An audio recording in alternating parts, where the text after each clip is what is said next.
Jogja. Akhirnya sampai kembali lagi bersama saya pengepul mobil. Hari ini kita akan meneruskan project RX7 FD kita. Wih. Yang kemarin saya janji akan kita selesaikan dalam waktu 2-3 bulan paling lama. Ya. Saya potong lagi waktunya. Jadi 45 hari selesai. apaan yang selesai? Jadi engine-nya dari sini paling telat tuh minggu depan sebelum lebaran udah beres. Kirim ke Jakarta, langsung di assembling sama Om Togi, dituning 1 bulan selesai. Oke, kita turunin mesin dulu ya. Ya, kita turunin mesin dulu. Oke.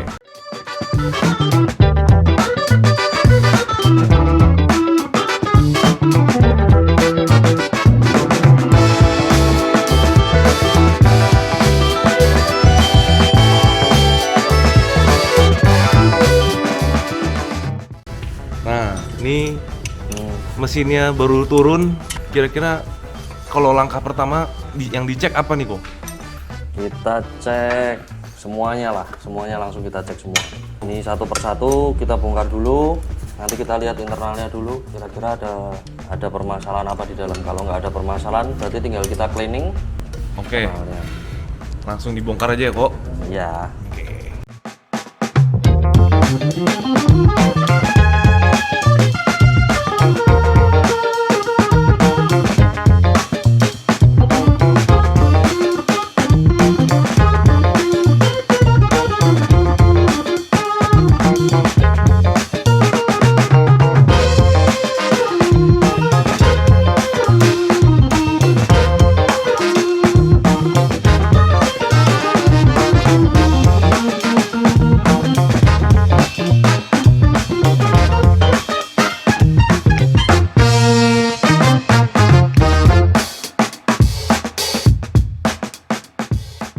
Oke, mesinnya sudah turun, sudah dibongkar juga sama Ko Hendri.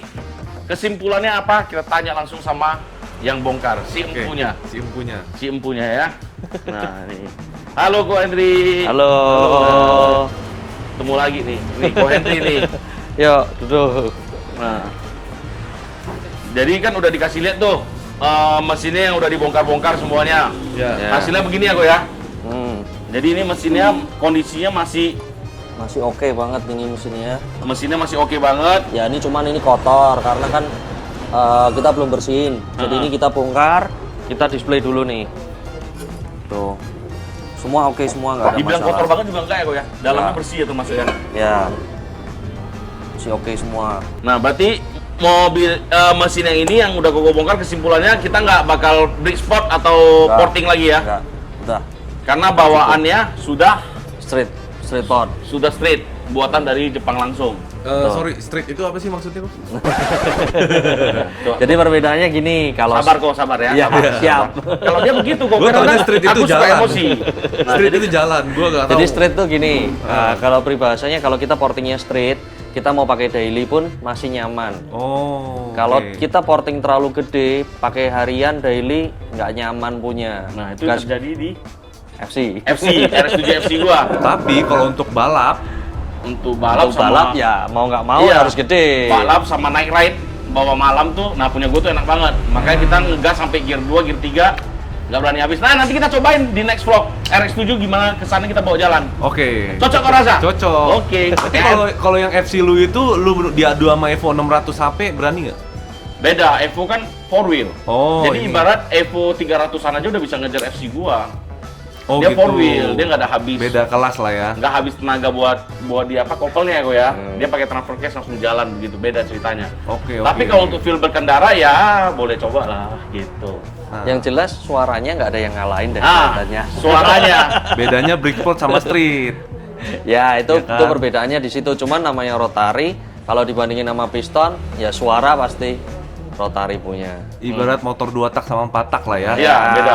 betul. Ada melengkingnya itu loh. Melengkingnya itu. Nah, dapat ini nextnya mesinnya abis ini mau diapain lagi nih kok? Nih, ini paling habis ini kita cleaning dulu semua, kita rapi-rapiin. Ntar yang perlu diganti kita ganti, yang nggak perlu kita ganti kita repair. yang malah mau diganti cuma 2 item ya kok ya. Ya, Metal jalannya doang ya. ya, Metal jalannya bagian luar sama dalam. Udah itu doang. betul. Itu sebenarnya nggak diganti juga nggak apa-apa. Cuma karena kita udah overhaul, ya udahlah kita ganti sekalian. Jadi nggak 2 kali kerja. Berarti cepet lah ya kok ya? cepet. Ini kan jam setengah 1 siang nih. Nanti sore jam 4 kita ambil lagi bisa kok. Kamu mau bayar berapa? Enggak Kamu bisa gila. Bercanda ya, Pak. Kamu bayar berapa? Hah? Pokoknya cepet lah ya. Ya. Jadi ini portingannya dari mana kok tadi lihat ya? Jadi teman-teman bisa lihat nih. Ini kalau namanya rotary, di sini namanya exhaust. Terus di sini namanya intake. Nih, ini intake nih. Intake, ini exhaust. Nah, kalau namanya porting, ini nih sudah di porting nih. Cuman kita nggak bisa tunjukin jelas karena nggak ada pembandingnya. Gitu. Intinya lebih gede ya lubangnya, Bang? Ya udah lebih gede. Lebih gede dan ada hitungannya Ada masing-masing lah. hitungannya. Kebetulan ini hitungannya orang Jepang. hitungannya Jepang gitu. Jadi kita juga mau cobain deh. Portingannya Jepang gimana sih? Bener ya Ko Hendy? Betul. Kebetulan Ko Hendy kan belum pernah cobain mesin yang dari Jepang ya.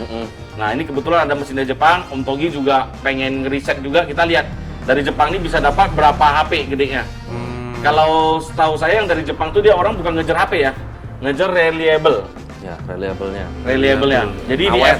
di FC kan kita udah ngejar kenceng-kenceng tuh. Di sini kita ngejar reliable. Soalnya lu mau pakai harian juga ya. Ini saya pengen pakai harian. Oke. Makanya lah yang kemarin standar saya jual, saya bangun yang ini. Tapi yang FC mau dijual juga? FC nggak dijual. Kalau dijual mobil siapa lagi mau ku bawa? Pak Petani. Oh iya juga ya, Cabrio ya. Ya, mau nggak Pak Petani ku bawa? Berapa RX7? budgetnya? Pak Petani? Kasih Corolla aja beres. Ya kan? Cuma 2 pilihan kalau Pak Petani, mau ku ambil paksa atau mau ku beli baik-baik. Kebalik Pak, kebalik. Oh, Pak Petani yang gituin gua ya? Iya Mas dong. Subaruku mau dibawa ke Pekanbaru jahat kali nih orang memang. Tapi kok kalau Ko Hendy sendiri buat ngeporting bisa kan? Bisa. Bisa RX7 ya? gua buatan dia semua. Oh. RX7 gua sama kayak gini ya gua ya. Internal gua kirim ke sini, gua nanti bikin beres sebelum dikirim. Nah, gua suka dari Andy Workshop itu sebelum dia kirim dia tes water pressure nggak salah. Nah, semua kita tes semua. Jadi kita bench testnya mulai dari water pressure-nya, jadi untuk water jacketnya, terus untuk timingnya semua kita tes semua. Gitu. Jadi mesin kita kirim balik ke konsumen atau ke owner bengkel, mereka nggak repot. Nah, itu yang penting. No tipu-tipu. No tipu-tipu. Karena kayak gua orang awam nih kalau ngeliat rotary itu selalu wah ini pasti susah, itu susah, ini susah, apex seal pasti sering jebol. Bener nggak sih kok kayak gitu? Enggak. Serius? Enggak, tadi kan ada buktinya. Ini mesin tahun 2000, berarti udah 20 tahun ya? Ya, ada 20 tahun pun Ini masih nggak ada masalah. mesin yang mereka pakai balap lagi kan? Ya. Ini mesin yang dipakai balap loh di Jepang. Oh. Ya. Jadi Tapi sebenarnya apex seal-nya masih bagus. bagus, nggak ada masalah, nggak ada baret juga. Jadi apex seal itu rusak atau enggak? Sebenarnya rusaknya dia karena si maintenance, jadi si orangnya, mekaniknya dia nggak tahu bahwa mesin ini butuh apa sih, gitu loh. Mekanik itu nggak tahu ini butuh apa. Jadi kalau dia tahu ini butuh apa, apex seal itu bakal awet. Kalau Jadi- selain apex seal, apalagi sih kok yang sering jebol kalau di rotary? Rotary itu yang sering problem sih, paling sering ialah cooling system. Cooling system tuh air. Jadi Radiator. misal airnya coolant jarang ganti. Nah, terus nanti untuk pengecekan termostatnya dia buka sama tutupnya di berapa derajat Celcius. Itu kan harus diatur semua, harus dicek semua. Kalau dulu kan orang Ecu pakai standar Apexi, karena nggak bisa ada yang standalone. Ini gue iklan nih Om Togi ya. Ya, sekarang di Indonesia udah bisa, udah terbukti di mobil gua. Oke. Yang ngerjain kan Papi Bear, Papi Togi, sorry Om. Cuma saya sering bilangnya Papi Bear. Ya, Papi Togi udah bisa bikin yang standalone-nya, udah Ya. bisa di-adjust semua, bahkan sampai udah pakai electric water pump. Nah, itu udah di riset semua sama Om Togi. Berarti kalau ketiga kalian digabungin harusnya bisa ngalahin Australia kayaknya ya, untuk rotary. Itu Harus. belum tahu lah ya, kita nggak berani ngomong lah ya. Hah? Kita harus coba dulu lah. Harus Kita coba. dulu. Tapi Soalnya- kalau untuk Indonesia Malaysia harusnya nggak pusing lah kita ya. Soalnya di Indonesia banyak, kalau dilihat-lihat tuh banyak juga yang berpotensi ya kan. Banyak kayak dia bisa. Kayak Ko Hendy main rotary dari udah berapa lama kok? Aku dari 2000-an awal lah. Aku sudah mulai belajar. Tapi kalau benar-benar risetnya 2013. Belajarnya dari mana kok? YouTube. Jadi awalnya begini, awalnya cita-cita kenapa sih pengen main rotary itu awalnya dari papa. Oh. Jadi papa juga punya bengkel dan dia kebetulan kita di daerah ya di Jogja, jadi mobil rotary kan jarang nih. Jarang. Cuman dia sudah pernah megang mesin apapun, dia sudah pernah pegang, mulai kereta lah, jet lah, apapun sudah pernah pegang, cuman rotari doang yang belum pernah. Oh. Nah, dia cita-citanya itu dari kecil, sering sampai ke kuping gua gitu.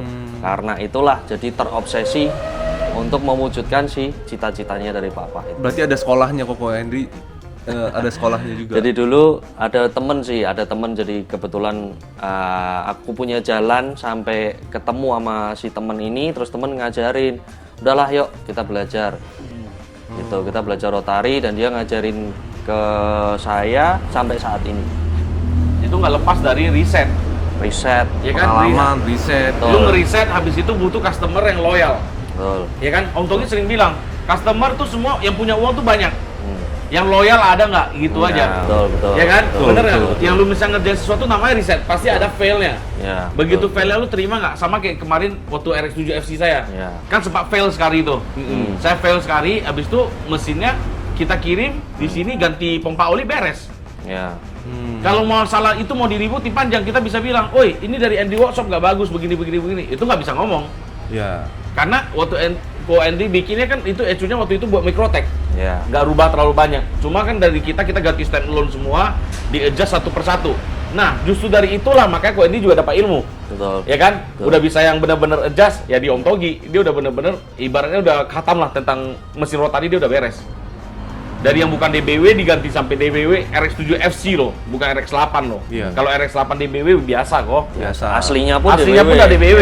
Iya. RX7 FC lu buat DBW itu nggak gampang loh, gua kasih tahu. Rotari dan catatannya itu bukan standar. Punya gua brick spot ya. Brisport. Brick spot lubangnya gede banget, lu tanya nih orangnya nih. Makanya HP mobil itu bisa gede banget gitu. Nah, Koko bangun mobil yang rotari paling susah di mobil yang mana kok? Pernah nggak nemu? Oh, ini parah banget, ini susah banget nih gitu. Enggak sih, semua rata-rata sih sama. Oh, Permasalahannya jago. sih sama. Cuman ya kita butuh ketelitian lebih kalau misal udah dari tangan orang yang salah. Gitu. Aku sering dapat kiriman mesin begini nggak dalam posisi utuh, dalam posisi karungan semua. Nah, Istilahnya apa, Jack? nebokin. Itu. Jadi gini, saya bukan mendewakan saya sendiri ya. Ya. Sekelas pengepul mobil, sekelas GR Racing, sekelas Om Togi. Kemarin ada trouble kedua. Kalau lu sebagai saya, pasti lu bilang, udah Om, bongkar sendiri aja mesinnya apa yang rusak. Iya. Cek nih nggak? Iya. Lu tahu nggak Om Togi jawab apa? Apa dia bilang? Om Togi, gue nggak ngomong gitu, tapi Om Togi udah bilang, ini kirim ke Henry, karena Henry yang udah biasa ngerjain, dia buildernya dari awal, biar dia yang beresin, dia tahu masalahnya semua. Itu namanya apa? Menghargai. Betul. Itu namanya tanggung jawab. Jadi jangan main bongkar sendiri ya. Jangan main bongkar sendiri. Meskipun lu tahu lu khatam, ya bukan kerjaan lu, bukan job listnya lu. Job listnya Jogja. Jadi pas gua kirim ke Ko Andy lagi, dicas lagi bongkarannya nggak ada, cuma dicas spare part ya Ko ya. Spare part. Spare part sama ada sedikit-sedikit murah. Gua terus terang murah. Gua puas lagi gitu loh. Oke. Diberesin sampai udah selesai, udah tenang kita gitu. Kayak ini emang gua datang pretel enggak lu? Enggak. Bulet. Posisi masih Bulat. bulat. Padahal Om Togi videonya. bisa bongkar, Om Togi juga bongkar rotari kan? Iya. Tapi Om Togi bilang, udah, lu di entry aja. Di entry bongkarnya semua. Ya. Beres. Jadi lebih kalau memang ada rekanan bengkel yang mau nge-repair, tolong dikirim bulat aja. Karena bukan kita nggak mau ngerapiin, bukan. Cuman kalau kita ngerapiin posisi udah terbelah semua, udah bongkar semua, ini bisa terjadi karat. Kayak begini ini karatan. Nanti kalau kayak begini udah karatan, udah nggak bisa kepake. Di bubut pun nggak bisa kok. Ini dia ada treatmentnya, heat treatmentnya. Heat treatmentnya di Indonesia nggak semuanya bisa, susah banget. Nah Gitu. tuh guys, jadi kalau mau kesini bawa mesinnya bulat. Ya. Kalau perlu bawa mobilnya juga ya. Ya kalau bawa mobilnya kita bisa cek lebih detail. Misal Ya. nih dari cooling system, dari radiator gimana, selang-selang pipa-pipa gimana, terus nanti di oil cooler, semua kita bisa cek semua. Ke fuel pump, gitu. Nah ini kan biasa, nih gua kan suka drifting ya gue ya. Kalau mobil piston sama rotari, orang rotari tuh pada bilang, oh ini ringkih nih nanti cepet rusak. Bener nggak sih kok gitu? Tergantung dari mekaniknya. Dia tahu nggak sih apa yang dibutuhin sama mesinnya. Kalau buat drifting kelas pro bisa nggak 2 rotor? Bisa. Kayak speknya Jackie yang FC itu.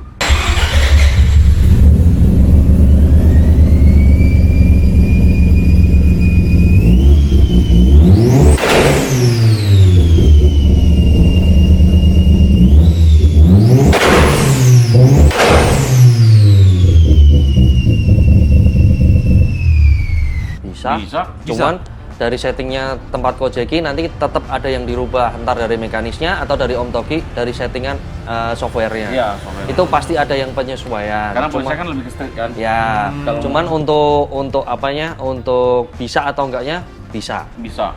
Kalau misalnya mau buat drift ya final gear lu gedein lagi. Ya. Gedein per mata. Nah, Soalnya kan pertanyaannya- kalau ini kan torsinya agak kecil di awal. Iya. Dia torsi atasnya baru mulai melejit kan gitu. Oh.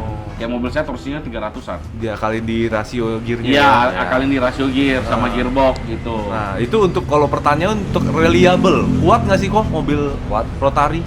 Kuat Kan gerbernya RPM berapa tuh ya kalau drifting ya? 8.000 sampai 8.000 9.000 ke sampai atas. 11.000 pun masih Kalau bisa. orang drifting kan cuma sampai 7.000 yang Kalau yang piston-piston. turbo udah nggak tahu sih, nggak gitu Iya, ngelakuin sih. 7.000 8.000 Segituan udah paling hebat lu orang. 9.000 Kuat ya udah goya copot. itu? Udah copot. Kuat. Paling kalah di kopling gitu-gitu kan. Ya, gardan itu Nah, sering. Pernah nggak kok yang bangun mobil drift rotari? Belum. Belum. Jadi dari Ko-Edri itu bikin 2 rotor yang paling ekstrim mobil gue ya, Ko ya? Ya. Itu mobil gue yang paling ekstrim. Oke. 2 Yang dua rotor ya, rotor, kita ngomong ya. 2 rotor. Kalau 3 rotor kan dia sekarang lagi project tuh. Nanti Iya. kita kasih lihat, jangan spoiler. Nah, jadi untuk mengetes reliable-nya bangunannya mesin Om Henry, kita coba drifting mobilnya Jeki yang FC. Wih, ya? nggak ada. Impian gue satu, tahun depan. Semoga tahun depan ya. Ini impian gue yang setiap gue omongin selalu terjadi tuh. Apa? Gue pengen tuh Miata pakai rotari. Mobilnya mana? Mazda Miata NA1 yang matanya gini, flip flop. Gue pengen pakai rotari. Mesinnya seperti gini, mesinnya dari Endri. Nanti kita kolaborasi lagi ya, Ko ya. Boleh. Mesinnya dari Ko Endri, nanti yang tuning Om Togi. Oke, nanti yang drifting gua. Boleh, boleh. Ya, coba lah ya. Aku Ih, lebih beneran ya. mending yang drifting kasih ke Jiko sih daripada ke kau. Oh, yang penting Ziko, Akbar Rais, sama Andio lah ya. Nah, Kalau gua lebih tenang aku tau. nanti nabrak tembok, oh. Bukan mesinnya yang rusak. Nah, itu najar gua.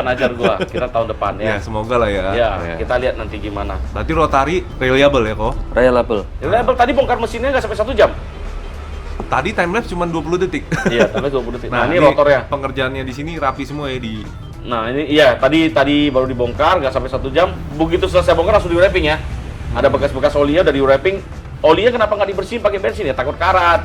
Ya, oh iya bener ya, Hmm. nyimpen spare part gitu ya, kok. Jadi rotari ini kalau kita mau nge-rebuild lagi itu mesti tahu step by stepnya, caranya gimana untuk cleaning, terus repair, terus untuk rebuild lagi, bangunnya pasang ulang, itu mesti tahu step-stepnya. Itulah kenapa rotari susah di tangan yang tidak tepat. Yang di tangannya tidak tepat. Kalau Kayak dia, orang yang kalau lu udah tanya pengalaman- bangun mesin 4AG sama rotor lebih murah mana? Rotari. Ih, kalau gua orang awam ngelihatnya 4AG lebih murah karena Iya, piston. rotari. Rotari lebih murah. Rotari turbo sembarang turbo Evo lu masukin bisa dia. Yang penting nggak twin scroll ya. Ya, Nggak, twin yang- scroll pun bisa. Twin scroll bisa ya? Bisa. Ah, semua Bisa masuk. kalau mesin kayak gini maksimal boostnya berapa kok? Paling kuat. Kalau mesin dengan ini kondisi standar semua, itu paling enggak harian ya, 0,8, 0,9. Kuat. Kalau kayak punya saya ini bisa 1,1 lah ya. Bisa. Iya, kayak punya gua sekarang ini 1,1, 1,2 masuk. Masuk. Oke. Nah, ini kan kita nggak terlalu tanya cara ngerakitnya lagi. Iyalah, itu dapur Itu masing-masing. dapur. Tapi gini, Apa? Ko Hendy lapang dada, jiwa besar bisa dibilang. Apa? Lu mau belajar di sini boleh. Lu tinggal bawa mesin lu ke sini, dibuat, bayar, lu belajar, udah. Oke. Nah, buat teman-teman yang mau belajar atau mau tanya-tanya silakan Iya. ke IG-nya Kokonya di sini Iya, ya. oke. Ya, Ya kan? Oke. Jadi kalau sekarang bilang RS7 Bang susah cari segala macam. Nah, lu bisa beli RS8. Tapi RS8 NA, moncong kau NA. Kalau lu kasih lihat yang benar. Gua kasih lihat. Ya, di sini udah ada RS8 yang benar-benar. Kita, Oke? itu buat next episode. Iya, next episode ya. Jadi daripada kita ngomong terlalu banyak lagi, kita lanjut lagi ke next vlog. Dadah. Oke, dah.